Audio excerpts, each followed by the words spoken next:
નમસ્કાર મિત્રો, આપણે જોવાના છીએ ગુજરાતના 50 સમાચાર. ચેનલ પર નવો હોય તો ચેનલને સબસ્ક્રાઇબ કરી બેલ આઇકન ઓન કરી નાખજો, જેથી તમને દરેક અપડેટ મળી રહે.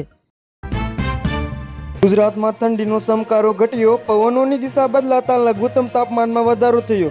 ઉત્તર ગુજરાતમાં 23 જાન્યુઆરીથી હળવા માવઠાની શક્યતા.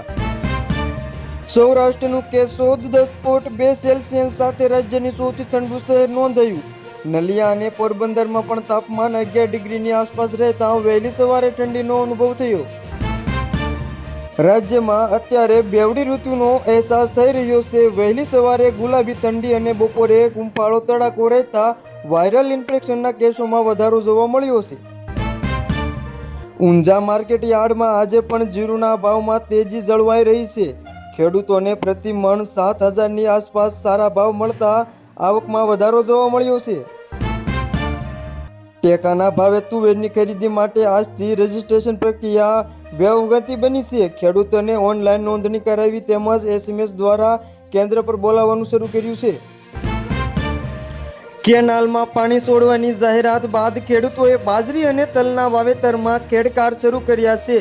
કૃષિ વિભાગે ઉનાળુ પાક માટે ગુણવત્તાયુક્ત બિયારણ વાપરવાની સલાહ આપી છે. ડ્રોન દ્વારા ખેતરમાં નેનો યુરિયા અને DAP છંટકાવ માટે સરકારે 80% સુધીની સબસિડી આપી રહી છે, જેનો લાભ લેવા માટે ખેડૂતો ભારે ઉત્સાહ છે. જૂનાગઢ કૃષિ યુનિવર્સિટીનો 21મો પદવી સમારોહ આજે રાજ્યપાલ આચાર્ય દેવવ્રતની ઉપસ્થિતિમાં યોજાયો છે, જેમાં 574 વિદ્યાર્થીઓ પદવી એનાયત કરવામાં આવ્યા છે.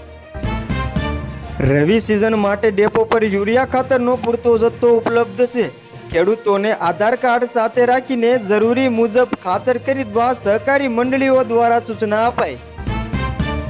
પ્રાકૃતિક ખેતી કરતા ખેડૂતો માટે ગાય સહાય યોજના હેઠળ દર મહિને 900ની સહાય સીધી ખાતામાં જમા કરવાની પ્રક્રિયા જિલ્લા પંચાયત કક્ષાએ તેજ કરવામાં આવી છે.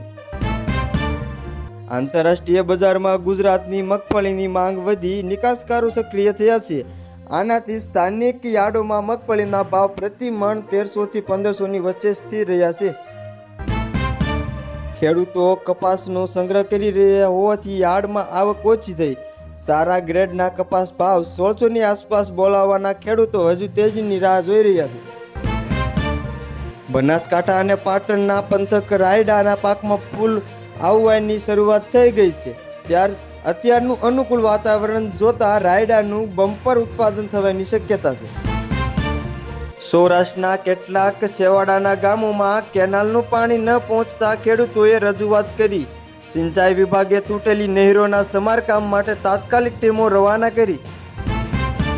ખેડૂતોને પોતાની જમીનનો પ્રકાર જણાવવા માટે સરકારી લેબોરેટરીમાં મફત સોઇલ ટેસ્ટિંગ કરાવી હેલ્થ કાર્ડ મેળવવા માટે આજથી ખાસ ઝુંબેશ શરૂ કરવામાં આવી છે. ગુજરાત પોલીસ દળમાં 858 PSI અને 12,733 લોકરક્ષક દળની જગ્યાઓ માટેની આજથી શારીરિક કસોટી શરૂ થઈ છે. 15 સ્થળો પર CCTVની દેખરેખ હેઠળ પરીક્ષા શરૂ. 70 વર્ષની ઉપરના વડીલો માટે આયુષ્માન કાર્ડ કઢાવવા માટે દરેક ગ્રામ પંચાયતમાં સ્પેશિયલ કેમ્પ શરૂ કરાયા. આ કાર્ડથી 5 લાખ મફત સુધી સારવાર મળે. ખેડૂતોને ટ્રેક્ટર ખરીદવા માટે 50% સુધી સહાય આપતી યોજનાના ફોર્મ i.ખેડૂત પોર્ટલ પર સ્વીકારવાના શરૂ છે. ખેતીના પાકને બચાવવા માટે તાડપત્રી ખરીદવા માટે ખેડૂતોને 1875 સુધીની સબસિડી આપવામાં આવી રહી છે.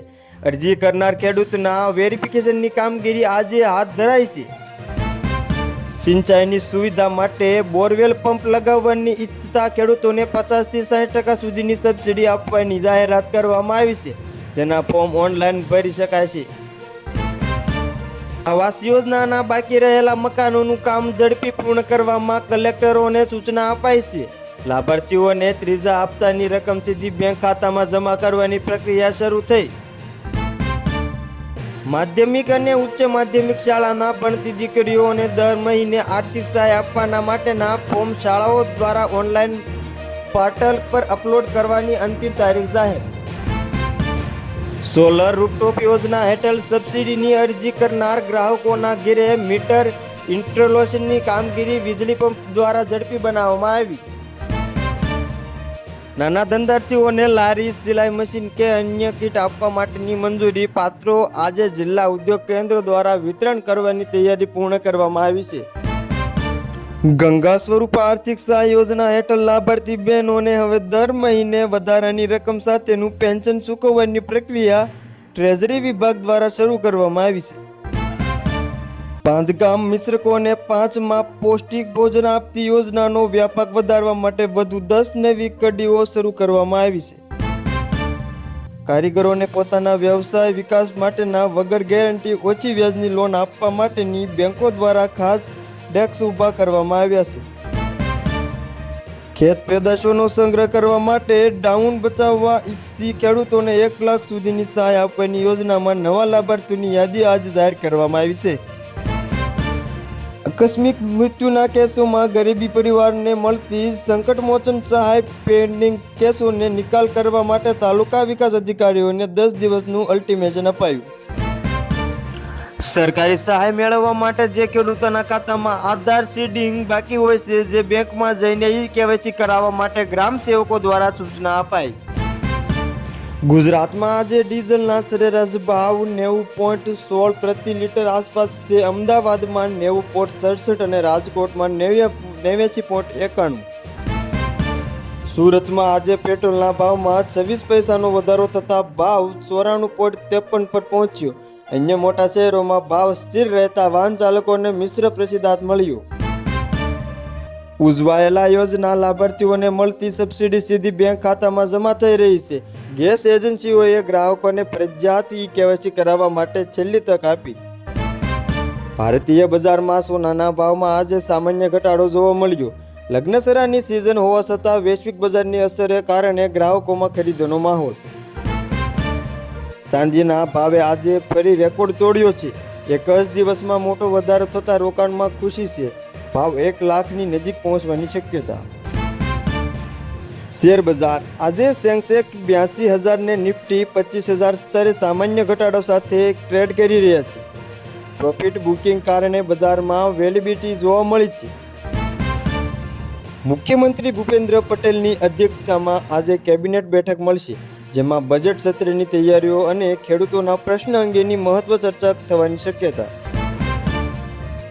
કેન્દ્ર સરકાર પેટ્રોલિયમ ફૂડ પર વિલફોર ટેક્સ વધારીને 3200 પ્રતિ ટન કર્યા છે, જેની અસર તેલ કંપનીઓને નફા પર પાડી શકે છે.